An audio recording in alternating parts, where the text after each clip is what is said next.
Breaking చూస్తున్నాం. ఢిల్లీని భారీ వర్షాలు అతలాకుతలం చేశాయి. రాత్రి నుంచి ఎడతెరిపి లేకుండా కురుస్తున్న కుంభవృష్టితో పలు లోతట్టు ప్రాంతాలు జలమయమయ్యాయి. రహదారులు నదులను తలపిస్తున్నాయి. సాయంత్రం కూడా భారీ నుంచి అతి భారీ వర్షాలు కురిసే అవకాశం ఉన్న నేపథ్యంలో వాతావరణ శాఖ రెడ్ అలర్ట్ జారీ చేసింది. మరోవైపు వర్షాల నేపథ్యంలో విమాన సర్వీసులకు తీవ్ర ఆటంకం కలుగుతోంది. 200కు పైగా విమానాలు ఆలస్యమయ్యాయి.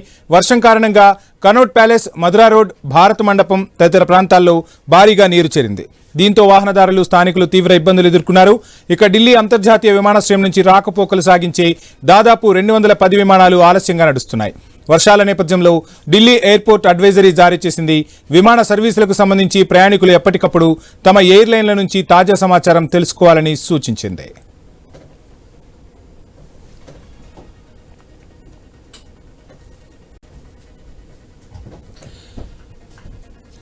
ఇక అటు ఇండిగో, స్పైస్ జెట్ వంటి సంస్థలు కూడా అడ్వైజరీ విడుదల చేశాయి. ప్రతికూల వాతావరణం కారణంగా విమానాలు ఆలస్యంగా నడుస్తున్నాయని, ప్రయాణికులు సహకరించాలని కోరాయి.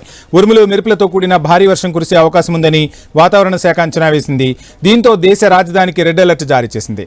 అటు హిమాచల్ ప్రదేశ్ సహా పలు ఉత్తరాది రాష్ట్రాల్లోనూ వర్షాలు దంచి కొడుతున్నాయి.